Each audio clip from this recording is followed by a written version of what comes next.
오늘은 마음의 평안을 누리며 사는 방법이라는 말씀으로 은혜를 나눌까 합니다. 먼저 로마서 12장 12절에서 12절 말씀 함께 합독하시죠. 다시 한번 쉬운 성경과 개역개정 말씀 합독하실까요? 시작!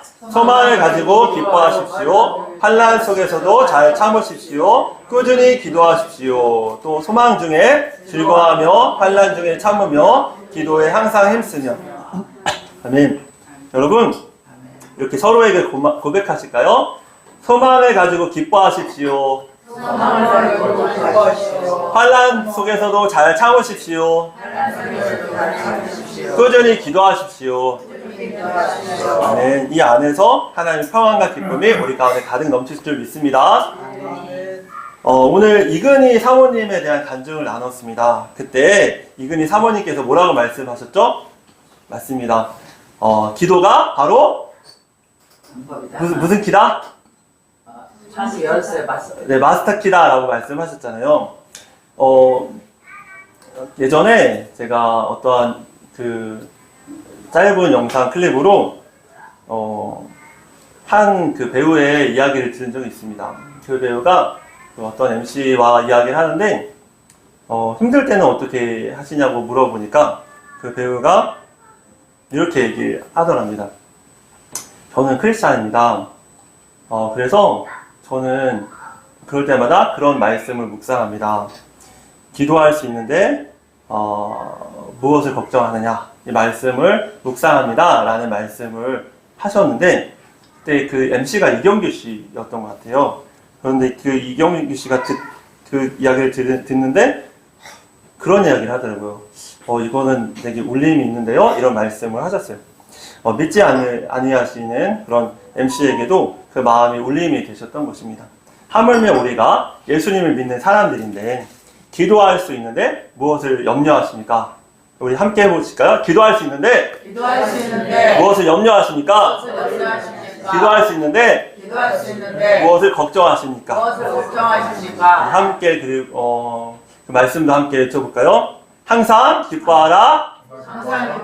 쉬지 말고 기도하라. 범사에 감사하라. 이것이 너희를 향하신 하나님의 뜻이니라. 우리는 하나님의 뜻을 묻죠. 하나님 어떻게 걸어가야 합니까? 하나님 어떻게 해야 합니까? 하나님께서는 명확하게 성경에 말씀하셨습니다. 따라해볼까요? 항상 기뻐하십시오. 쉬지 말고 기도하십시오. 범사에 감사하십시오. 그 말씀을 쉽게 풀어낸 성경 말씀이 바로 로마서 12장 12절 말씀의 쉬운 성경 말씀입니다. 다시 한번 합독하실까요? 시작! 소망을 가지고 기뻐하십시오. 환난 속에서도 잘 참으십시오. 꾸준히 기도하십시오. 이것이 하나님께서 여러분을 향하신 뜻입니다. 하나님께서 때로는 우리 가운데 고난을 허락하시는 것처럼 느껴질 때가 있습니다. 때로는 그것이 우리가 견딜 수 없는 고통일 수도 있고 우리가 감당할 수 없는 상황일 수도 있습니다. 그런데 하나님께서는 따라해 보시겠습니다. 우리에게 가장 좋은 것들만 주심을 믿으시기 바랍니다. 아멘. 왜냐하면 하나님께서 우리의 아버지 되시기 때문입니다. 아버지가 자녀에게 먹을 걸 달라고 하는데 빵을 달라고 하는데 뱀을 주며 그리고 좋은 걸 달라는데 안 좋은 것을 주겠느냐라는 말씀도 있잖아요. 하물며 하늘 아버지께서 너에게 구하는 것을 주시지 않겠느냐라는 말씀을 하셨습니다. 그리고 그 구하는 것이 다른 성경에는 성령이다라는 말씀을 하셨죠. 무슨 말씀이냐면 우리가 세상을 살아갈 때 우리의 힘과 우리의 능력과 우리 노력으로는 살 수 없는데 우리가 성령 충만하면 여기 말씀처럼 성령 충만으로 회복되어 열매 맺는 교회라는 것이 우리의 교회의 계속된 표어인데 따라붙게 성령 충만하면 우리가 어떠한 상황도 기쁨으로 승리할 수 있습니다. 아멘. 네, 그러므로 하나님께서 성령을 구하라 하셨고 우리에게 믿는 자에게 성령을 주리라 라고 말씀하셨습니다. 우리는 고아가 아닙니다. 따라해 보시겠어요? 우리는 고아가 아닙니다. 우리는 자녀입니다. 하나님의 하나님의 자녀입니다. 자녀입니다. 네, 우리는 고아가 아닙니다. 우리는 하나님의 자녀입니다. 그러니 두려워하지 마시고 기도로 항상 기뻐하고 쉬지 말고 기도하며 범사에 감사하시길 바랍니다. 왜냐하면 하나님께서 우리와 영원토록 함께 하시기 때문입니다. 오늘 설교 말씀을 준비하는데 이런 마음이 들어서 이렇게 인사말을 썼습니다. 제가 그걸 읽어드릴게요. 사랑하는 성도님들, 권사님들, 안수 집사님들, 그리고 사모님, 전도사님, 목사님들 진심으로 사랑하고 축복합니다. 사랑하는 여러분, 지난 한 주간 동안 모두 평안하셨는지요? 항상 영과 육이 평안하고 강건하시기를 간절히 소망하고 기도합니다. 이렇게 고백하였습니다. 여러분, 정말 하나님 안에서 여러분들이 참 평안과 기쁨을 누리시길 원하는 마음으로 이 말씀을 준비하였습니다.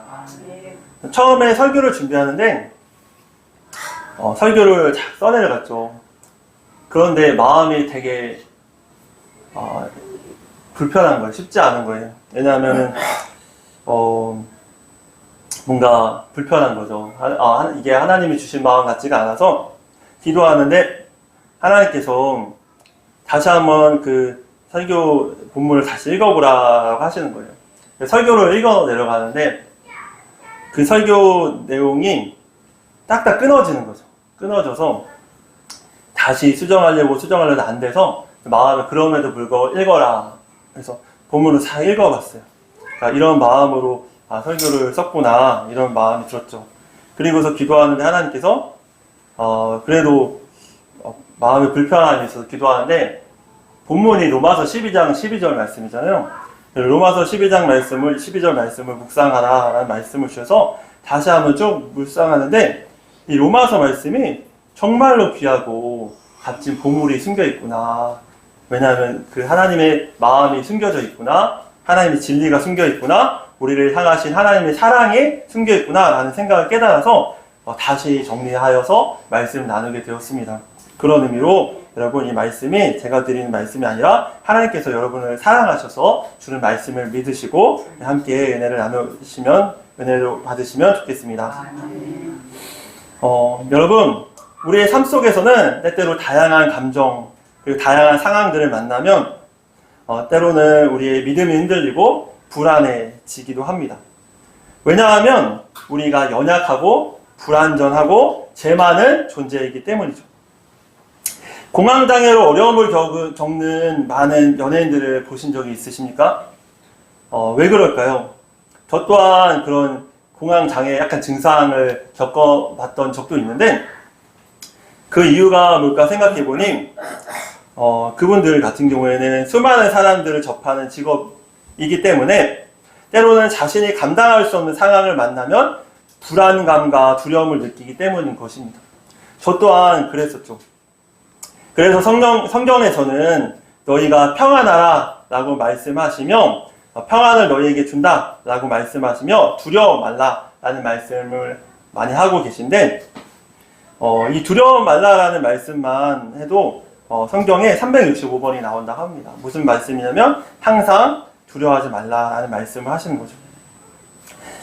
성경에서는 이 평안을 샬롬이라는 표현을 하고 있는데 우리가 평안이라고 하면 걱정이 없는 상태, 근심이 없는 상태를 말을 하지만 사실은 샬롬은 그 걱정, 근심이 없는 상태를 뛰어넘은 그런 상태를 말을 하는데 바로 샬롬이라는 말은 걱정, 근심을 넘어서 따르게 우리의 영과 몸과 마음이 그리고 사람들과의 관계까지 모든 면에서 완전하고 온전한 상태를 뜻한다고 합니다.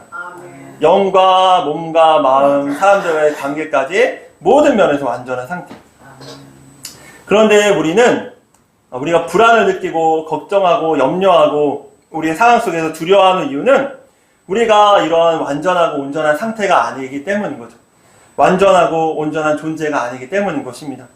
그렇기 때문에 우리는 우리의 죄를 보고, 우리의 부족함을 보고, 우리의 연약함을 보고, 우리의 불안한 존재인 우리 자신을 볼 때, 우리는 평안을 누릴 수 없는 것이죠.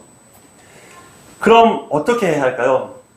따라해 보실게요. 바로 진정한 평안을 얻기 위해서는 진정한 평안을 얻기 위해선 하나님과 하나님과 올바른 관계를 올바른 관계를 맺어야 합니다. 맺어야 합니다. 왜냐하면 우리는 완전하지도 않고, 그리고 온전하지도 않고, 때로는 죄 많고 부족하고 연약하여서 우리가 때로는 선을 행한다고 하더라도 그것이 온전하지 않고, 때로는 실수하고 넘어지고 좌절하고 또 반복되는 문제들로 우리 넘어지지만, 그때마다 우리는 절망할 수밖에 없지만 그때 그런 순간 좌절하고 낭망하고 두려워할 수밖에 없는 순간 완전하신 하나님을 붙잡으면 우리가 온전한 완전한 평안, 즉 샬롬을 누릴 수 있게 되는 것입니다. 아멘.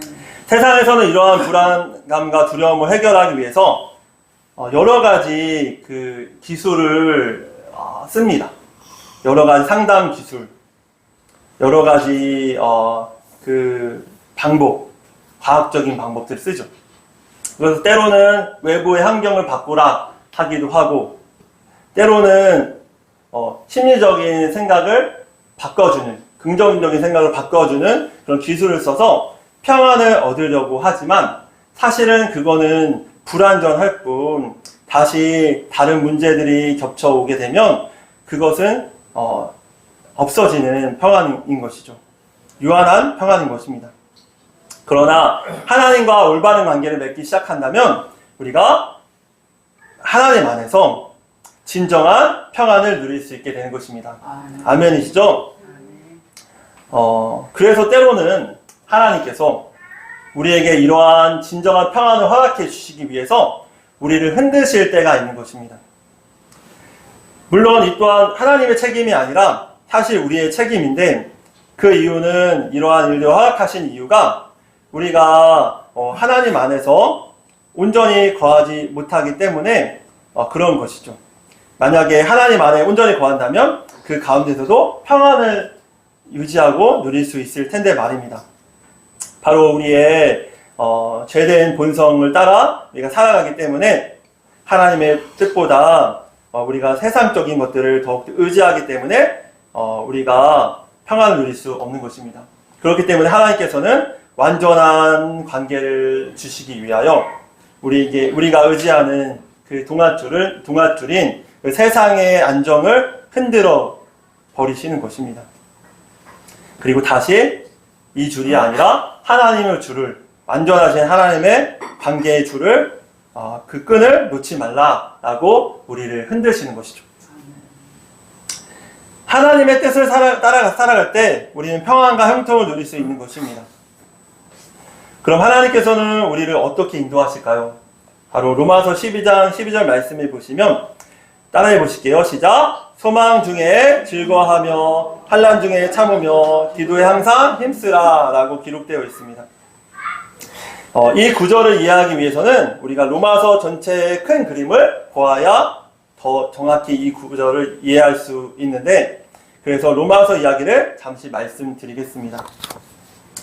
로마서는 사도 바울이 로마에 있는 기독교인들에게 보낸 편지로서 복음의 본질과 그것이 어떻게 유대인과 이방인 모두에게 구원을 가져다 주는지를 잘 설명해주는 말씀입니다. 즉 1장부터 8장까지는 복음이란 무엇인가에 대해서 다루고 있는데, 우리가 항상 궁금해하죠. 우리가 예수님을 믿는다고 하고 우리가 복음으로 산다라고 말하지만 사실은 어떠한 정의, 복음이 무엇인가, 사랑이 무엇인가, 회개란 무엇인가, 이런 걸 막 깊이 들어가다 보면은 그것이 무엇인지 정확히 나도 모르는, 그냥 살아가는 그런 우리들을 보잖아요.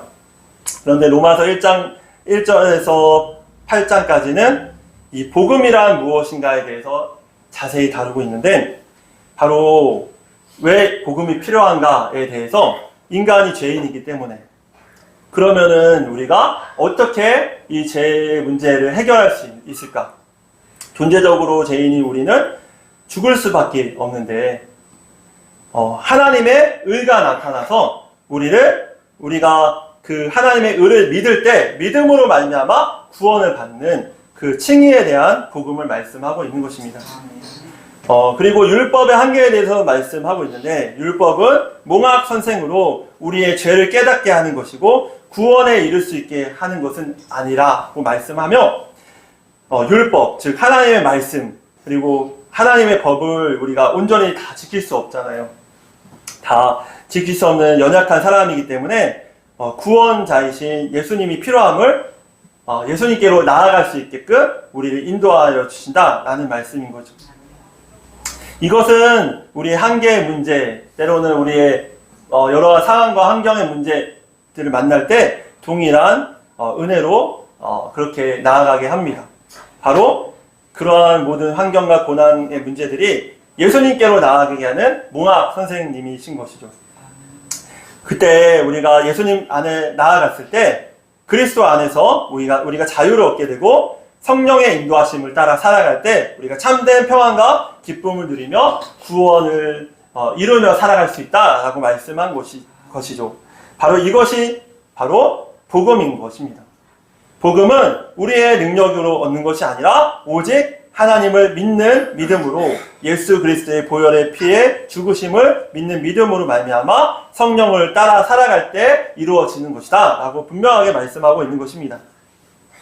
그리고 8장에서는 드디어 우리에 대해서 성령 안에서 누리는 그리스도인의 승리와 소망을 강조하며 어떤 것도 따라해 보실게요. 어떤 것도 하나님의 사랑에서 우리를 끊을 수 없습니다 라고 말씀하고 있는 것입니다. 아멘이시죠?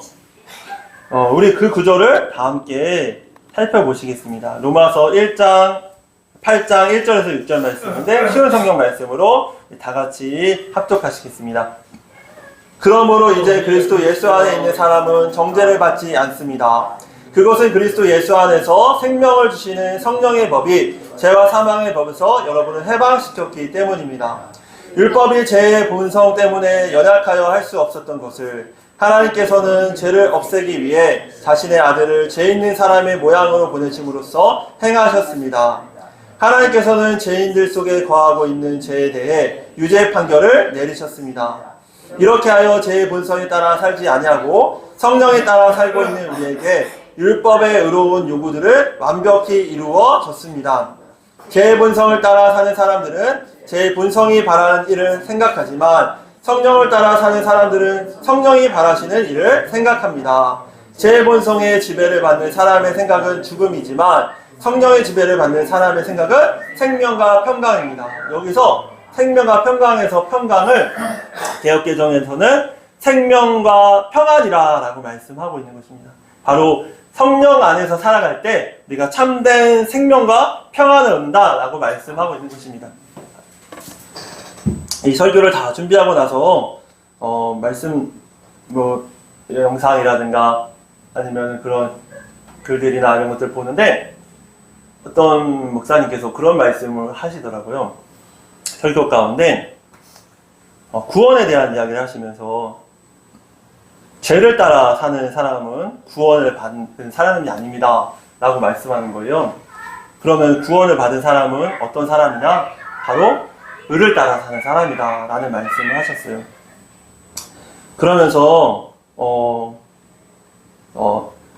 죄를 따라 사는 사람들은 죄의 종이 되어 살아가는, 사단의 종이 되어 살아가는 사람들인데, 이제 우리는 예수님으로 말미암아 구원을 받았으므로 성령님이 우리 안에 내주하고 계시고 이제는 우리가 선한 일을 행하고자 하는 마음을 하나님께서 주셔서 성령을 따라가는 살아가는 사람으로 죄의 종이 아닌 의의 종으로 살아가는 사람이다 라는 말씀을 하셨던 것입니다. 여러분, 우리는 우리의 죄의 본성을 따라 살아가는 사람이 아닙니다. 죄와 싸우며 죄를 이기며 성령을 따라 의의 종으로 살아가는 사람인 것입니다. 그렇기 때문에 우리 마음 가운데 때로는 죄를 지을 때마다 그런 두려움과 때로는 죄책감과 그런 괴로움이 찾아오죠. 이것은 성령님께서 하시는 근심인 것입니다. 그리고 성령님께서 우리를 이렇게 이끄시는 것입니다.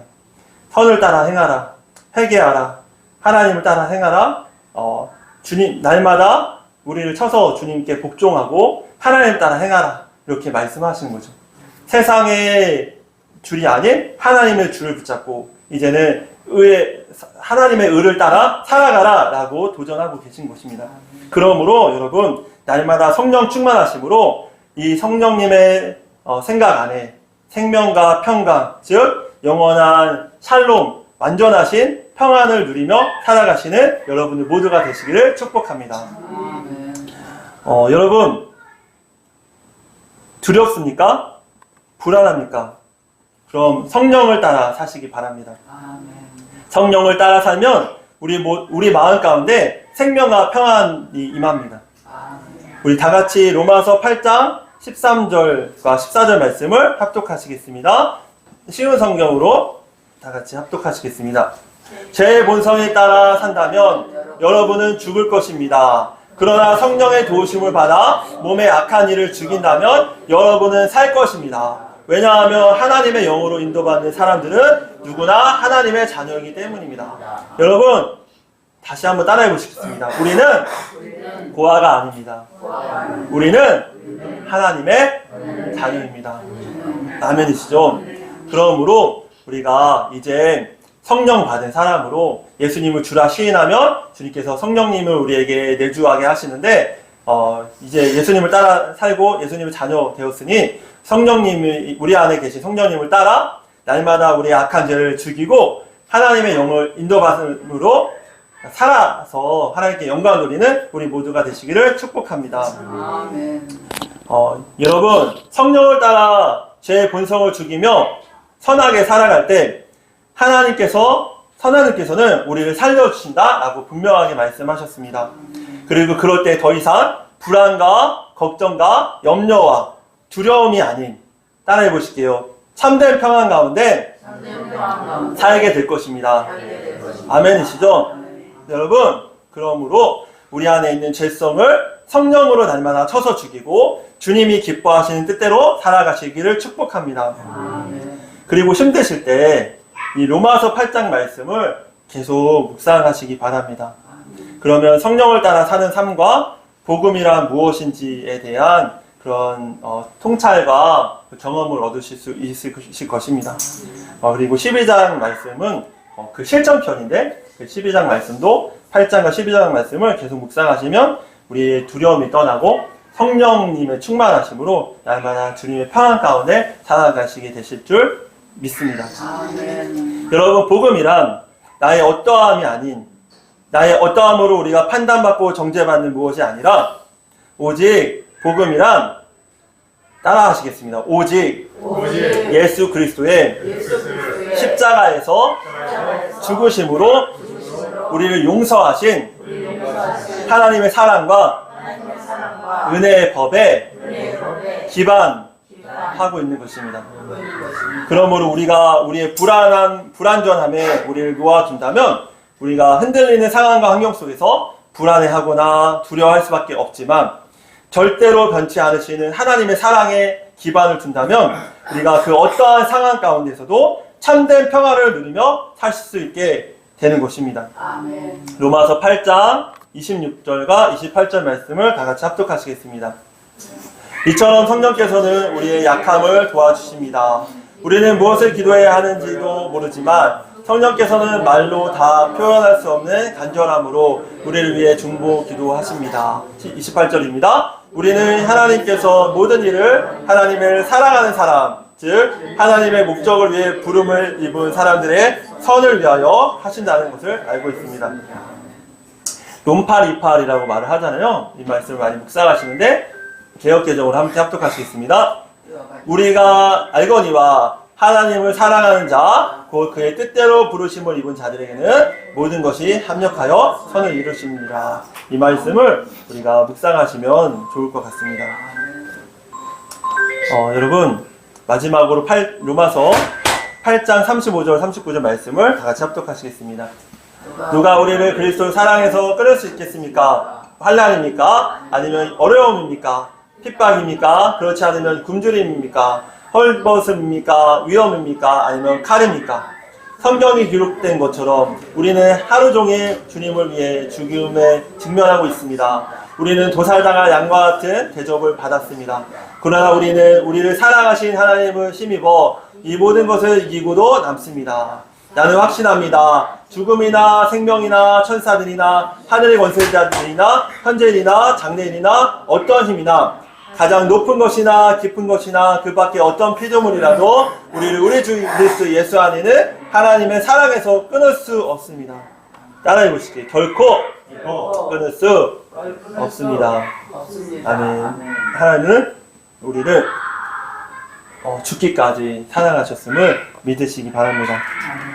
여러분, 이 사랑은 무조건적인 사랑입니다. 우리는 조건적인 사랑을 하죠. 때로는 우리가 피곤하고 힘들 때 온전히 자녀들을 돌보지 못할 때도 있고 때로는 남보다는 나 자신을 바라볼 때가 많이 있지만, 그리고 정말 엄청난 헌신적인 사랑이라고 하더라도 그것이 완전한 사랑은 될 수 없지만, 하나님의 사랑은 우리가 죄인 되었을 때 우리를 위해서 십자가에 달려 아들을 주시기까지 사랑하셨던 무조건적인 사랑이셨음을 믿으시기 바랍니다. 그러므로 이 무조건적인 사랑을 믿을 때 우리는 어떠한 상황 가운데서도 참된 평안과 기쁨을 누리며 사실 수 있는 것입니다. 여러분, 우리는 삶 속에서 다양한 상황들과 감정들을 마주하며 마음의 평안을 누리며 사는 것이 얼마나 중요한지를 깨닫습니다. 우리의 마음이 때로는 불안하고 때로는 연약함에 흔들리지만 그 모든 순간 속에서도 하나님께서 우리와 동행하시며 우리를 선한 길로 인도하신다는 이 진리를 믿을 때 그 어떠한 순간 가운데서도 하나님이 주시는 마음의 평안을 누리며 살 수 있으심을 믿으시기 바랍니다. 예전에 어떤 사모님께서 하셨던 간증 중에 아들이 되게 다리를 넘어져서 다리를 다치고 왔었대요. 그런데 감사 기도를 하셨답니다. 그래서 아이들이 왜 감사하냐고 물어보니까 어머니께서 그런 얘기를 하셨대요. 하나님께서는 우리에게 가장 좋은 것만 주시기 때문에 감사하다고, 다친 것도 감사하다고 기도하셨대요. 내려놓은 이용규 선교사님께서 그 약속이라는 그리고 내려놓음이라는 책을 쓰셨는데, 오랜만에 내려놓음이라는 책을 읽고 싶어서 읽는데 그런 말씀이 있더라고요. 하나님께서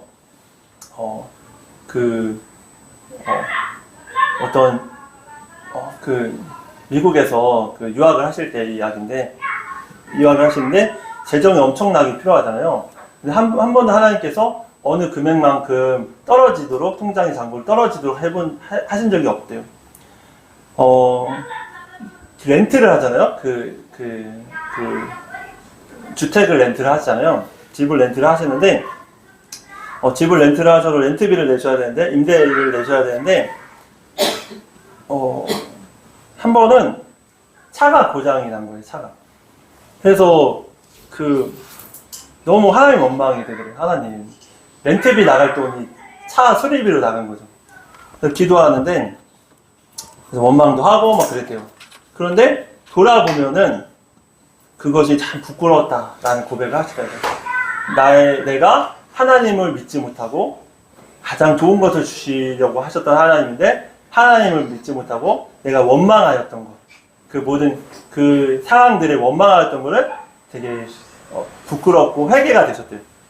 왜냐하면 그렇게 사고가 나시고 고장이 나시고 하셨던 것이 한 3-4번 정도가 있었는데, 결론적으로 보면은 하나님께서 그 고장을 통해서, 차가 고장난 걸 통해서 렌트비를, 임대료, 주택 임대료를 해결해 주셨다라는 거예요.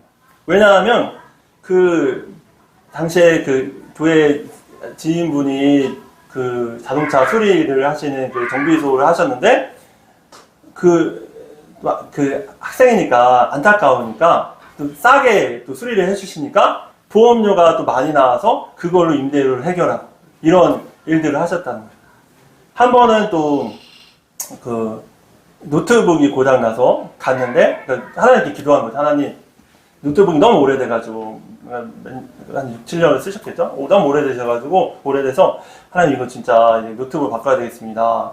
이렇게 기도했는데 일주일 만에 노트북이 고장나더래요. 그래서 갔는데 수리를 하는데 다행히 그 다음 날까지가 그 마지막 무상 임대 기간이었던 거예요. 그래서 교체해주고 그런 일들을 하나님께 경험하시고 때로는 그렇지 않을 때라도 그렇게 되지 않았을 때라도 결론적으로 돌아보면은 하나님께서 선하게 가장 내가 공부하고 힘들고 어려운 그 순간을 하나님께서 가장 가까이 계셨던 그 순간이었음을 고백하셨다라는 것입니다. 그러면서 그분이 이야기하신 게 한 가지가 있어요. 그것이 무엇이냐면 조지 물러 목사님 이야기를 하셨는데 조지 물러 목사님께서는 모든 기도를 응답받은 분이라고 잘 알려져 있잖아요. 5만 번 기도가 응답받았다고 이야기하세요. 그걸 어떻게 아냐면 기도 제목, 그 기도 노트를 쓰셨는데 그 기도 노트에 그 체크를 하신 거예요. 동그라미. 그걸 나중에 알려줘서 보게 되니까 그 모든 기도가 다 응답되었더라 라는 말씀을 하신 거예요. 근데 그러면서 하셨던 말씀이 그 이용규 목사님께서 하셨던 말씀이 김교사님께서 그런데 사실은 그 응답이 하나님 함께 하심이 그 조지 밀러 목사님만 특별해서 응답하신 것이 아니라 자신과 같이 당시에 유학생으로 신분으로서 정말 아무것도 할 수 없는 연약한 사람이잖아요. 우리의 성전과 같은 똑같은 사람이 자신에게까지도 하나님께서는 끝까지 책임져 줬다. 그리고 간증의 주인공들을 보면 그 사모님의 이야기를 봐도 월 100만 원으로 사셨어요. 그 목사님께서 사업을 하시다가 어려움을 겪고 그래서 그 목사님이 예수님 안 믿으셨는데 예수님이 믿게 되고 하셔서 신학을 가게 해서 목회를 하시는데 온 가족, 4인 가족이 100만 원을 가지고 생활하신 거죠. 온전히 교회 재정만 가지고 100만 원을 가지고 생활하셨는데 그 가운데서도 정말 힘들게 정말 파출부 일도 하시면서 되게 어렵게 사역을 하셨거든요. 그 사모님께서. 그런데 그 자녀들이 정말 을 통해서 미국에 또 유학도 가게 하시고 그 재정 없음에도 불구하고 그리고 그 자녀들을 통하여서 하나님께서 그 미국에 저도 부끄럽지만 약간 그 큰 교회 같은 경우에는 뭔가 대내적인 신분으로서 뭔가 비춰지는 부분이 있기 때문에 자신이 솔직한 이야기를 못 하잖아요. 그러니까 그 자녀들, 그 직분자들의 자녀들이 교회를 만나가는 거예요. 왜냐하면은 부모님들이 저로부터 부끄럽지만 부모님들이 교회에서의 삶과 가정의 삶과 다르기 때문에 그래서 막 그러는데 어떤 아이들 마약도 하고 막 그러는 거죠. 그래서 그 장로님이 너무 안타까워서 그 전도사님한테 이 아이 신방해달라고 기도해달라고 하는데 기도해 주는데 그 아이가 변화돼서 정말 뜨겁게 하나님 예배드리는 사람으로 변하고 그 아이들이 변화되니까 다른 분들도 막 부탁하셔서 그 모임이 청년부보다 더 부흥하고 그래서 그 안에서 살아나는 역사가 일어나고 그분을 통해서 그런 일들이 일어난 거예요. 결론은 무엇이냐면 우리가 때로는 세상적인 안정과 세상적인 인정과 그런 걸 받지 못할지라도 하나님 안에서 살아갈 때 하나님께서 책임져 주시는 그들의 삶은 정말 놀라운 하나님의 은혜가 임하는 성령 충만한 은혜가 임하는 정말 성령 충만한 회복된 열매 맺는 축복의 은혜가 임하는 그런 것들을 경험하게 되는 것입니다. 여러분 그러므로 우리도 세상의 안정과 세상의 방법과 세상의 줄이 아닌 절대로 끊을 수 없는 하나님 아버지의 사랑을 힘입어 그분만 온전히 붙잡고 그분 안에서 어떠한 상황 가운데서도 우리에게 가장 좋은 것을 우리에게 허락하심을 믿으심으로 온전히 하나님 안에서의 참 평안과 기쁨을 누리시길 축복합니다. 사실은 이 말씀들이 그 내용이 없어요. 그 말씀은 뭐냐면 하나님께서 감동으로 여러분들에게 주시고 싶은 마음이 있으셔서 허락해 주심을 믿으시기 바랍니다. 그러므로 우리 모두가 오직 절대로 하나님만 꼭 붙잡고 그 하나님 안에서 행복과 평안과 기쁨을 누리며 사시는 여러분들 되시길 축복합니다. 여러분 다시 한번 해보실까요? 그러므로 이제부터라도 절대로 하나님만 꼭 붙잡는 우리 모두가 되시기를 축복합니다. 축복합니다. 축복합니다. 아멘. 아멘. 그럼 하나님만 꼭 붙잡는 삶이란 무엇일까요? 따라해 보실게요. 바로 하나님의 말씀과 하나님의 은혜를 붙잡는 삶입니다. 어떠한 상황 속에서도 하나님의 말씀만 붙잡겠다고 고백하고 순종하는 삶입니다. 이것이 아브라함과 이삭과 야곱과 모세와 다윗과 에스더와 다니엘과 그 많은 수많은 제자들과 많은 수많은 믿음의 조상, 즉 믿음의 삶을 본으로 보여준 성경 속에 믿음의 조상들이 믿음의 선진들이 우리에게 보여준 삶인 것입니다. 하나님 말씀만 꼭 붙잡고 사는 삶이었던 것입니다. 아브라함은 본토 친척 아비지를 떠나라 라고 말씀하셨던 하나님의 말씀에 순종하여 자신의 세상 줄이었던 아버지의 집, 조상들의 집, 그리고 안락한 그 생활들을 다 포기하고 어디로 가야 할지도 못하는 그 상황 가운데 믿음으로 순종하며 걸어갔습니다.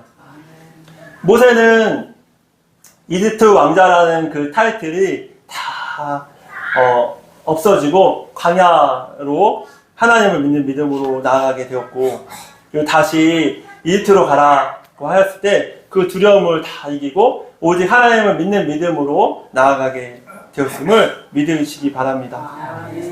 요셉도 모세도 다윗도 수많은 믿음의 선진들도 다 그렇게 믿음의 삶을 살았던 것입니다. 그리고 우리 나라의 초대 믿음을 가졌던 그 100년 전의 선진들 경우에도 좀 믿음으로 하나님을 선택하였을 때 하나님께서 놀라운 축복의 열매를 허락하셨음을 우리가 잘 알고 있는 것입니다. 그러므로 우리도 세상 줄이 아닌 하나님 줄을 붙잡고 온전히 살아가시기를 축복합니다. 아멘. 여러분, 믿음이란 바로 하나님이 선하시며 어떠한 상황과 환경 속에서도 결국엔 하나님의 선하신 뜻으로 우리를 가장 좋은 길로 인도하신다라는 것을 믿는 것을 말합니다. 히브리서 11장 6절 말씀을 우리 함께 합독하시겠습니다. 믿음이 없이는 어느 누구도 하나님을 기쁘시게 할 수 없습니다. 하나님께 나아가는 자는 그가 계신다는 것과 그를 찾는 자에게 상 주시는 분이심을 진정으로 믿어야 합니다. 여러분, 믿는다라는 것은 하나님이 살아계시다라는 것과 그리고 하나님께서 하나님을 찾고 하나님께 구하고 온전히 하나님을 따라 살아가는 그 사람에게 상을 주시는 분이시라는 것을 믿는 삶인 것입니다. 그리고 히브리서 11장 말씀은 믿음 장으로 알려져 있는데 히브리서 11장에 나온 믿음의 조상들은 모두 이와 같이 믿음으로 하나님을 기쁘시게 하는 삶을 살았던 것입니다. 주님께서는 오늘 우리에게도 이러한 믿음을 요구하고 계십니다. 그러므로 이 믿음의 선진들을 본받아 우리도 이제는 오직 다른 우상이 아닌 하나님만 전적으로 믿고 따라가는 믿음의 삶을 선택하시는 우리 모두가 되시기를 축복합니다. 아멘. 이것이 단순히 좋은 말로 치부하시지 마시고 이것을 하나님의 말씀으로 듣고 순종할 때 하나님의 놀라우신 은혜가 쏟아져 내리는 축복을 우리 모두가 경험하게 될 줄 믿으시기 바랍니다. 여러분, 하나님은 한 번 택한 자신의 자녀, 주의 자녀를 결코 버리지 않습니다. 주님의 인도하심은 한 번으로 끝나는 것이 아니라 끝까지 우리를 인도하시는 인도이십니다. 그러므로 그 하나님을 끝까지 붙들고 끝까지 믿음의 길을 포기하지 말고 달려가시기를 축복합니다. 아멘. 때로는 우리의 계획과 생각과 다른 상황이 우리 삶에 펼쳐질지라도 그것이 하나님의 가장 선하시고 옳은 길이심을 믿으며 그것이 오히려 하나님을 더욱더 붙잡고 하나님과 함께 살아가려고 인도하시는 하나님의 초청이심을 믿으며 끝까지 오직 한 분이신 살아계신 우리 하나님의 선하신 뜻을 신뢰함을 믿고 그분과 함께 한 걸음 한 걸음씩 그분을 따라 걸어가시는 우리 모두가 되시기를 축복합니다. 아멘. 로마서 9장에서 11장 말씀은 하나님의 신실하심을 다루고 있는 본문입니다. 바울은 로마서 9장에서 11장 말씀에서 이스라엘 민족이 복음을 거부한 상황에서도 어떻게 하나님의 구원 계획을 이루어 가시는지를 설명하십니다. 바로 하나님께서는 이스라엘의 불순종에도 불구하고 여전히 그들을 살리시고 결국 이방인들과 함께 그들을 구원하실 것이라는 깊은 말씀, 신학적인 말씀을 하고 계신 것입니다. 우리가 불순종하였을지라도 우리가 하나님을 따르지 않았을지라도 이스라엘 백성과 같이 하나님께 죄를 짓고 하나님 뜻대로 살지 못하였을지라도 하나님께서는 그들에 대한 구원을 절대로 포기하지 않으셨다라는 말씀인 것입니다. 여러분, 바로 이를 통해서 하나님의 구원에 대한 절대 주권과 하나님의 신실하심을 강조하고 있는 말씀인 것입니다. 여러분, 하나님은 절대로 우리를 포기하지 않으시는 신실하신 분이심을 믿으시기 바랍니다. 그분은 영원토록 이 세상과 우리를 주관하고 계시는 절대 주권자이심을 믿음으로 고백하시기 바랍니다. 이러한 믿음이 있을 때 우리는 어떠한 상황과 환경 속에서도 흔들리지 않고 굳건한 믿음으로 마음의 참된 평안, 즉 하나님과 날마다 함께하는 샬롬의 평안을 누리시며 살아가실 수 있으심을 믿으시기 바랍니다. 마지막으로 그러므로 로마서 12장의 말씀은 이러한 주님을 믿는 믿음의 성도인 우리들을 위해서 그럼 우리가 앞으로 어떻게 살아가야 할 것인가를 가르쳐주고 있는 실천적인 말씀인데 지침서인데 그 중에서도 12장 1절은 핵심의 말씀으로 우리 함께 합독하시겠습니다. 그러므로 성도 여러분, 나는 하나님의 자비로서 여러분에게 권합니다. 여러분의 몸을 하나님을 기뻐하시게 하는 거룩한 살아있는 제사로 드리십시오. 이것이야말로 여러분이 마땅히 들어야 할 영적 예배입니다. 여러분은 이 세상을 본받지 말고 마음을 새롭게 하여 변화를 받으십시오. 그러면 여러분은 하나님의 선하시고 기뻐하시고 온전하신 뜻이 무엇인지 분별할 수 있게 될 것입니다. 개역개정 말씀도 한번 합독하시겠습니다. 그러므로 형제들아, 내가 하나님의 모든 자비하심으로 너희를 권하노니 너희 몸을 하나님이 기뻐하시는 거룩한 산 제물로 드리라. 이는 너희가 드릴 영적 예배니라. 제가 읽어드리겠습니다. 너희는 이 세대를 본받지 말고 오직 마음을 새롭게 함으로 변화를 받아 하나님의 선하시고 기뻐하시고 온전하신 뜻이 무엇인지 분별하도록 하라. 산 제물로 우리를 드리라 라고 말씀하신 것입니다. 산 제물을 드린다는 말은 두 가지 의미가 있습니다. 하나는 때로는 우리가 너무 힘들고 어렵고 공부하는 상황 때문에 하나님에 대한 믿음이 생기지 않아 예배 가운데 나아가고 싶지 않은 마음이 들지라도 우리가 예배를 선택하여 우리의 몸을 교회로 예배의 자리로 던져놓는 제물로 던져놓는 것을 산 제물이라고 하는 것입니다. 두 번째로는 우리 삶이 하나님의 뜻대로 살아가는 하나님 세상 줄이 아닌 하나님 줄로 선택하는 산 제물이 되는 것입니다. 그리고 그때에 우리가 이 세대를 본받지 않고 오직 마음을 새롭게 함으로 변화받아 하나님이 선하시고 기뻐하시고 온전한 뜻이 무엇인지 분별하여 하나님의 뜻대로 살아가는 삶을 살아가게 될 줄 믿습니다. 아멘. 로마서 12장 2절에서는 바울은 더 이상 우리가 세상의 풍조를 따르지 말고 오직 마음을 새롭게 하여 변화를 받으라고 권면한 후 로마서 12장 3절에서 8절 말씀에서 서로 교회 공동체 안에서 서로 한 몸으로서 하나 되고 섬기라 라고 권면합니다. 로마서 12장 9절 말씀부터는 그리스도인으로서의 구체적인 윤리적, 관계적 행동 지침을 나열하고 있는데, 우리 함께 합독하시겠습니다. 사랑은 거짓이 없어야 합니다. 악을 미워하고 선을 굳게 붙드십시오. 형제자매를 사랑하듯이 서로 사랑하며 자신보다 남을 더 존경하십시오. 열심히 일하고 게으르지 마십시오. 성령으로 달구어진 마음을 가지고 주님을 섬기십시오. 소망을 가지고 기뻐하십시오. 환난 속에서도 잘 참으십시오. 꾸준히 기도하십시오. 아멘. 여러분, 이것은 단순히 명령이 아니라 하나님께서 주신 새 생명 안에서, 성령 안에서 자연스럽게 흘러나와야 할 성품과 태도를 보여주는 것입니다. 여러분, 그러므로 절대로 하나님을 포기하지 말고 이 세상 것들을 버타며 살던 우리의 죄된 본성을 모두 가감히 끊어버리고 이제부터라도 오직 주님만 의지하며 주님만 믿으며 주님께서 기뻐하시는 선한 삶을 성령님을 쫓아 살아가시는 우리 모두가 되시기를 축복합니다. 다 같이 기도하시겠습니다.